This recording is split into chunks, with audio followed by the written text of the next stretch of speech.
special called meeting of the Danville City Commission. The hour is 6:01, and tonight is Tuesday, July the 19th. We have one item on the agenda, so I will call us to order. The one item is the approval of statement pertaining to sewer rates in Junction City and Perryville. I'll ask our city manager to lead that discussion. Thank you, Mayor. Commissioners, you have in front of you on top of the screen there a map we're going to refer to. We're going to start with, I guess let me describe the letters first. You have two versions. You have a short version that's one page that is intended for distribution. The longer version is intended for our website, for someone that wants to hop on there and read a little bit more granular information, a little bit more detail. And so you have two letters that we're asking for signatures on. The content of the letter basically is outlined in this following concept. So first, we have talked a lot about over the years. So the conversation, let me keep it in order. Let me focus on my notes and keep it in order rather than, all right, so we talk about fairness and equitable rates.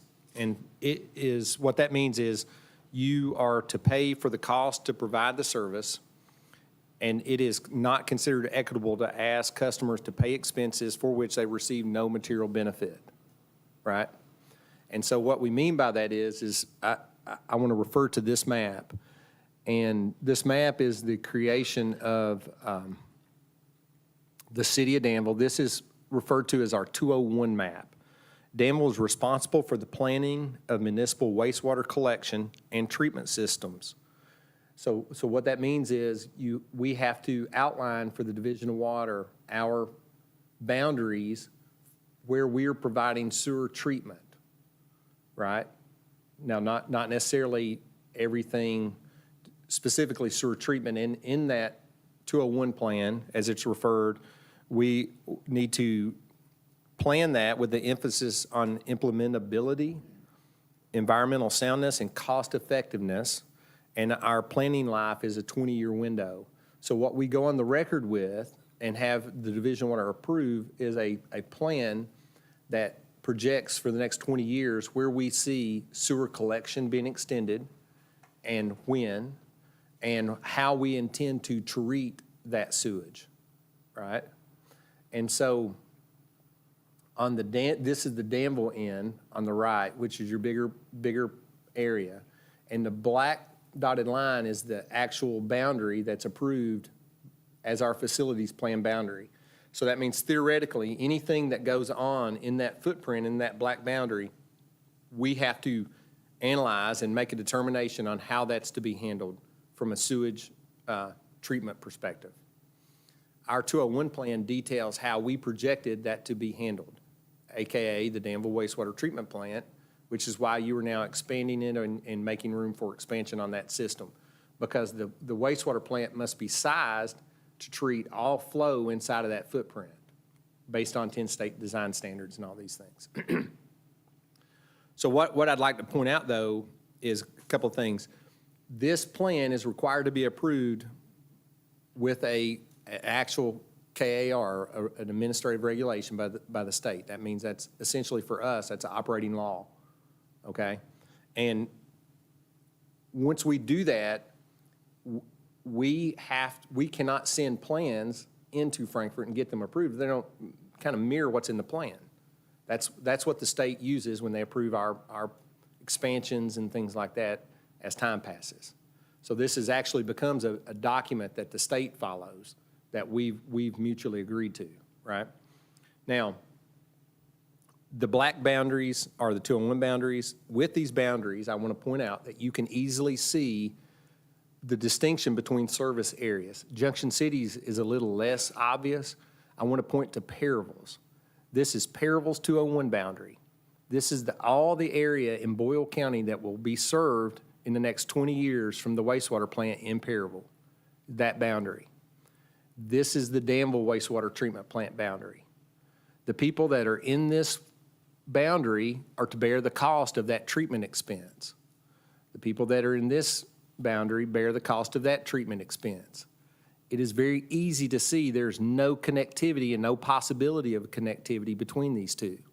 So when we say that the service area in Perryville must bear the cost of that operation, we are specifically talking about this boundary and the fact that it's not equitable or fair to take money from this boundary and pay the cost of operations in this boundary should be glaringly obvious looking at the screen. The people that live here have no material benefit for what happens over here, right? And hence the word fairness and equitable when we're talking about the Perryville service area versus the Danville service area. Now, Junction City is a portion of this larger area, and it is essentially this yellow area plus this area on this end. Now, eventually, if this develops and sewer starts coming in this direction towards 127, and if it develops, you'll have additional customers that will be included in the depreciation of this line that the city put in to serve Junction City, right? Which we talk about in the longer letter. We years ago, when Junction City was acquired by Danville, they had reached a point where they lacked the administrative capacity and also the financial capacity to manage their sanitary sewer system. The Division of Water concurred with that and issued an agreed order to them, denying them any growth, any tap-ons of new homes or any other facility onto that system. It was a result of overflows at the Toombs Curve pump station, which then, when they came to Danville, the city of Danville spent quite a bit of money on behalf of the community and rectified this situation. So now you have Shelby Green that has developed since that acquisition. The city of Danville was able to have the tap-on ban lifted by investment, by proper management, and therefore Junction City was able to grow again. So all the new homes since Danville's acquisition is a derivative of that investment, right? Is So Junction City citizens bearing the cost of that? the cost is borne by the ratepayers in that watershed, I got you. right? So it's important to understand that you know there's a lot of history, I guess, with the performance of the system. Hopefully that makes sense. So a couple points. One, the biggest point is that these people here have no benefit of anything that happens over here. And I think that should be really obvious just looking at the picture, right? And I felt like this was the easiest way to say that. I've said that a lot, but I think the picture is worth 1,000 words, right? Now, so the second thing is, When you say no benefit, I know you don't necessarily mean that literally. You're saying. no, literally, there's no material benefit to a person in a consumer of sanitary service in Danville of that service in Perryville. So the fact that there's a wastewater plant in Perryville does not benefit anyone in Danville directly. Directly, I understand. I just want to make it so that it doesn't pick up that you're saying Perryville is of no benefit to the city of Danville, when in fact, it's a neighbor, it's got a historical draw, tourism. I understand what you're saying. Which is why we pointed out the effort the city of Danville put into Junction City, I got you. right? Yep. So the objective there was to create an environment where the community around Danville could thrive. Let me Because ask you that, this question, and I've not asked you this before. So when that agreed upon order came to Junction City, did they shop that around? Did they come to Danville? How did that, what was the sequence there, if you remember, if you know? Perryville shopped that around, and I don't remember that Junction City negotiated with anyone else. We already treated their sewer. But Perryville shopped it around. Perryville shopped it around, correct.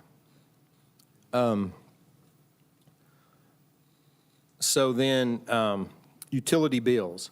The utility bills in Danville are not taxes paid. They're not a sewer tax, as been referred to multiple times in public by different people, particularly elected officials. It is not a tax. To say that is misrepresenting the purpose of a utility. The bill That's no paid. more tax than what you pay on your KU bill. The bill, correct, the bill paid to this Danville Municipal Utility is the same bill that you pay to KU, you pay to Kentucky American if you live in Lexington. We don't refer to those as taxes. We refer to those as our utility bills. That is what the Danville Municipal Utility operates, right? It is a utility in the same way we view Atmos Energy. It is a water and sewer utility, right? It is just not a tax. So then therefore, the implication that we can manipulate the sewer tax rate arbitrarily is not a fair disposition. It is not something that we can just simply choose to not pay an electric bill this year. So when we liken that, what do taxes generally pay for? So our property taxes are used for public works. Some of the things we do with public works is plant flowers. So the city commission could choose to diminish our annual commitment in flowers by saying reduce the number of flowers we plant. That could impact your tax rate down the road. So that is not what you have when you're talking about the operation of a business, a utility business with utility bills itself, right? It is a different thing, okay? Now, penny for penny, we've talked about that a lot. The attorney for Perryville worked really hard on the concept of a penny for penny increase. Back then, we talked a lot about having representation and how we could embed representation for the communities of Junction City and Perryville into the agreements. And the way that the attorney came up with, the attorney for Perryville came up with, not the attorney for Danville, the attorney for Perryville came up with the idea of setting the rates as they change penny for penny, so that a city commission in the future could not change the rates in Perryville on the water side particularly, and we have always carried that forward with the COLA on the sewer. But you cannot, we agreed at the time not to change the rates in Perryville or Junction City without also changing the rates in Danville, so that you could not have an independent rate adjustment on the water side in Perryville or Junction City. In other words, the city commission couldn't exploit those users. So if then, on the contrary side of that, if you raise rates in Danville, you are also bound to raise rates in Perryville and Junction City, so that it is a mutually occurring event. Now, the catch is it's penny for penny, not percent for percent, so that if you get a 7% COLA inside of the city limits of Danville, and we use the analogy, if that bill is $10 and you have a 7% rate increase in Danville, it is 70 cents. So the bill will go up 70 cents, so it'd be $10.70. If the bill in Junction City or in Perryville is $20, it is not 7% of 20 or $1.40. That is not the increase. It is the same penny for penny increase as it is in Danville. So the number goes up 70 cents in Perryville, the exact same dollar amount, that penny for penny, that it does in Danville. So the actual percentage change in Perryville, in that case, would be 3.5%. So the rate increase is lower in those outlying areas. So there is consideration given in those situations, right? It's embedded into the original agreements drafted by both Perryville and Junction City that the city of Danville agreed to. Does that make sense? So then the rate increase is not $1, not 7% in Perryville, not 7% in Junction City. It is whatever the penny increase is in Danville is the same penny increase in Perryville and Junction City. It's the same increase. Does that make sense? Okay, the next thing is communication. We have been discussing this, the issues of equitable rates in Perryville and Junction City for a long time. We've been to, particularly in Perryville, longer than Junction City because there was some more continuity in Junction City, so it was a little bit longer before there became distance between a council and that original agreement, right? In Perryville, though, that turned over fairly quick. And so by about 2008 or 9, we were making regular communication, and by regular, every couple of years, it would come back up, that why is our rates this or that, right? And we've had to recommunicate that multiple times, okay? Now, we have always talked about delineating between operating expenses and capital expenses. In this case, when we're talking about the biggest threat to Perryville sewer rates. So they do have we do now have a corrective action plan to upgrade their wastewater plant. That investment is capital dollars. So in 2019, when we were at the Perryville City Council meeting, the conversation was asked of me directly, by one of the council members, what is our biggest threat to rates, right? And we said it at the time, your capital investment, when the state requires, as they now have, the corrective action to the Perryville wastewater plant by capital investment, that will affect your rates significantly. Operating expenses, as they change over time, is not the biggest threat to rates. It is that capital investment. And so then the question was, how can we counter that? And we suggested at the time that you need some form of federal dollars or state dollars that are input into the capital plan that do not have to be paid back by the ratepayer in Perryville. Thank goodness the ARPA money showed up, which is why we have asked the county to consider that investment in Perryville on behalf of the Perryville citizens. Now, it is their choice by policy if they want to make that commitment, right? It is not, to my knowledge, I've not gotten 100% confirmation, right? I know that that's my impression, is that they intend to do that. Now, when that has happened, so at the time, going back to 2019, we made that statement, ARPA's here, so now the county has a decision whether or not they want to use the ARPA for the benefit of the people in Perryville. If they use the money for the people in Perryville, it is of no material benefit to the ratepayer in Danville or the city government of Danville. If they choose not to provide the money for the capital investment, then the city of Danville will be obligated to borrow the money and to embed the debt service into the rates of Perryville, right? It has, the metric has nothing to do with the ratepayer in Danville. It just doesn't. For the reason that we're looking at on the screen, the people here have no material benefit of the operating expenses here, right? And so it's improper to communicate that somehow the 17,000 people inside of the city limits of Danville have some responsibility for that sewer system, because it would not be proper to ask them to pay for it. They have no benefit from it, right? And so we've tried to communicate that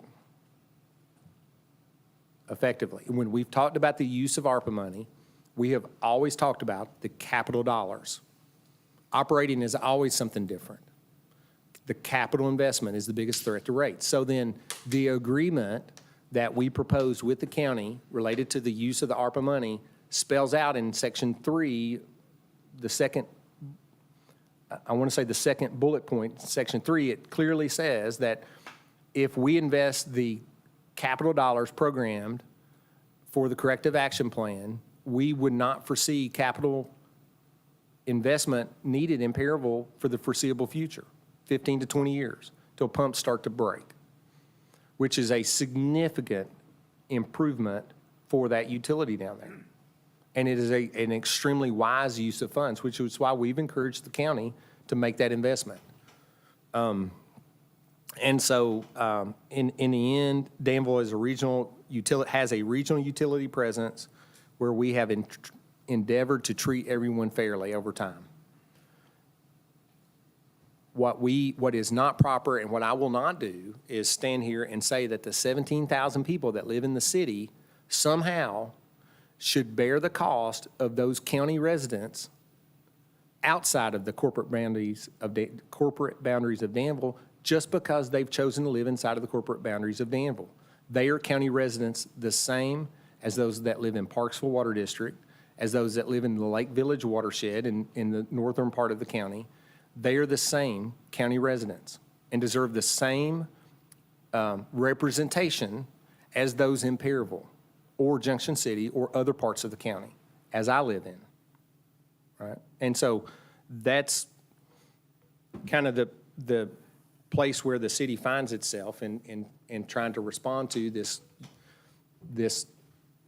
questions being raised in the political theater that we're in, right? And so our suggestion is to take a simple statement and to authorize the letters, and we'll publish those, and we'll let those speak then for the record. So one of the disconnects, I think, is people do not understand that whatever revenues come in from water and sewer, they cannot be used for anything other than water and sewer. In other words, you get revenues from water and sewer, you cannot use part of those funds to benefit Millennium Park. Negative, that's correct. And I think it's important, I mean, we all know that, but I think it's important that the public get a clear understanding that the water and sewer system is a standalone business. It's just a standalone business, and those funds cannot be commingled with the rest of the city business. The multiple funding agencies, the multiple revenue bonds that we've gotten tied to the utility, all of those things both tie the city's hands and confirm that. When the city of Danville had a wholesale rate adjustment with its wholesale contracts, and we went to the Public Service Commission to have those altered and approved, the PSC confirmed that, so that all of our operations and our cost delineation has to reflect that ideology. And we have communicated that time and time again. A lot of people do understand that. We need to all, I guess, embrace that truth, and referring to the sewer system as a sewer tax is inappropriate.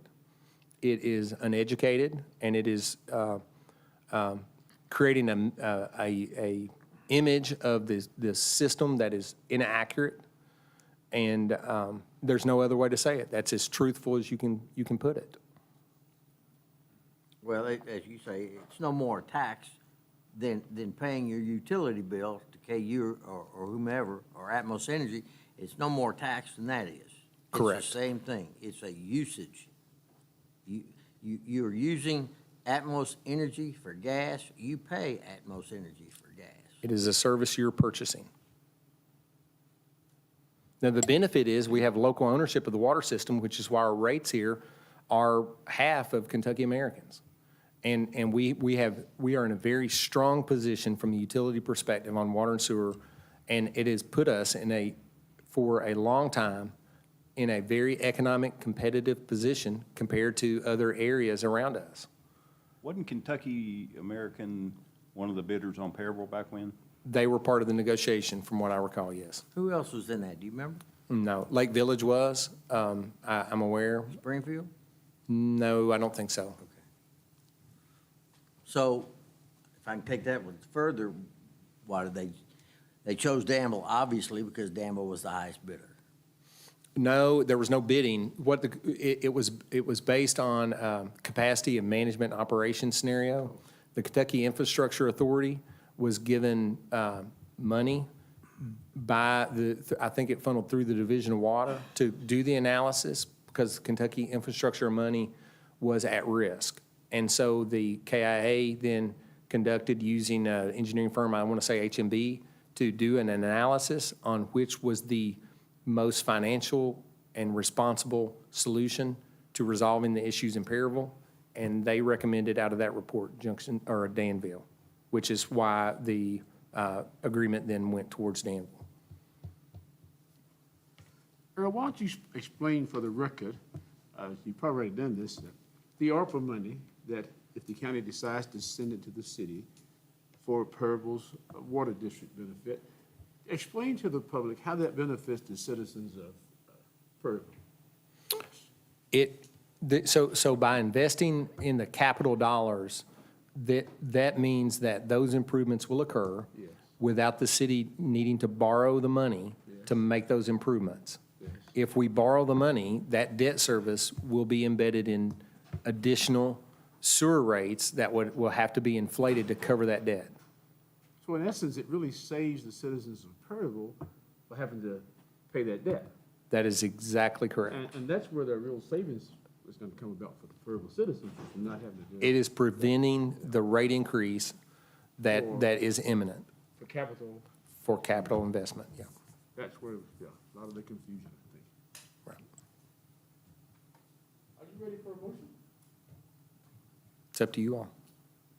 We need to make a motion to approve these, both letters one time? Sure. I'm good with that motion. Anybody want to make a second? I'll second. Any discussion further? We just gotta, we're doing this to officially try to clear up the mud.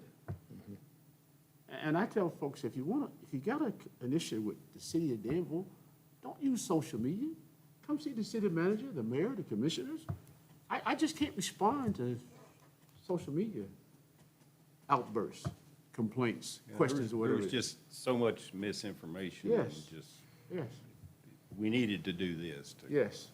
Yeah. But we don't want to make a habit out of getting in a Facebook fight or anything. No, sirree, that's right. I refuse. That's right. Any further discussions or comments? Do you have something, Gina? Oh, I just didn't get a chance to read this, so can I approve post after I read it?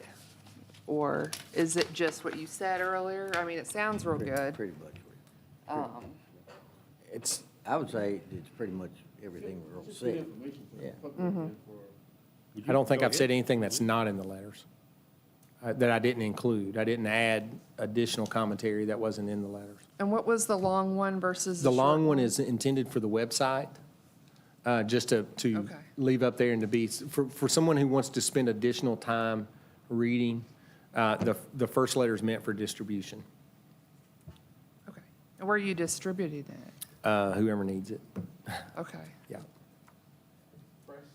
The newspaper, for example, or whoever is seeking clarification on the issue.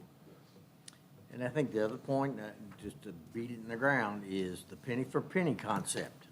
The penny for penny concept is not a straight percent equation. Well, it's not. And the important thing to realize too is that was Perryville, they agreed to that. That made a lot of sense to them as the negotiation. So the implication is somehow Perryville failed in negotiating when they negotiated a very strong agreement. And the second piece of that is we have a magistrate, Jamie Gay, walked in the back of the room. Jamie Gay was a commissioner, right? And so you have had 20 years almost of city commissions changing over.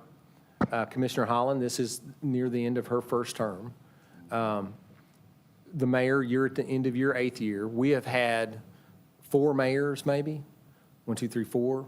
We've had probably a dozen different commissioners sitting in those seats over a 20-year period, and everyone has found generally continuity when you've sat in those positions, when you looked at the books, when you look at your budget, understand that the concepts that are embedded in the letters, right? There's not been a commission elected that protested the ideas espoused in the original purchase agreements, the penny for penny concept. Everyone has felt good with that. And so I think that's the biggest confirmation that Perryville at the time, Attorney Stevens at the time, Attorney Hayes with the city of Danville, came up with a solution with the city commission that benefited Boyle County the most. We have growth in the southern part of the county. We have a stable platform in the western part of the county. As a result of that merger, there is an opportunity to generate additional revenue from a wholesale district west of us in Washington County that is benefiting by the construction of an elevated tank in the western end of the county that will augment water supply for potentially Parksville Water District. And that was the decision by Kentucky Infrastructure Authority. By merging it with the city of Danville, the entire community of Boyle County can thrive under one utility ownership. And we can easily walk out into the street and see that. think it's good to have this in writing for new leadership every 2 to 4 years across the board. And just, my big thing, I always tell people it's break even. It's a standalone utility. They don't know that, so I appreciate you doing this, especially for explaining that 7% here is half in Parable and Junction, you know? So, because I've been to meetings there, and they're saying it's 7% here, and that's not accurate, you know? So, thank you for clarifying. Any further comments or questions? Seeing none, Chair will call the question. All in favor of the motion, say aye. Aye. Opposed, like sign. Motion carries. That's the end of our business. Do I hear a motion to adjourn? Move to adjourn? Thank you, sir. Second? A second? Thank you, ma'am. All in favor, say aye. Aye. Opposed, like sign. We are adjourned. All right.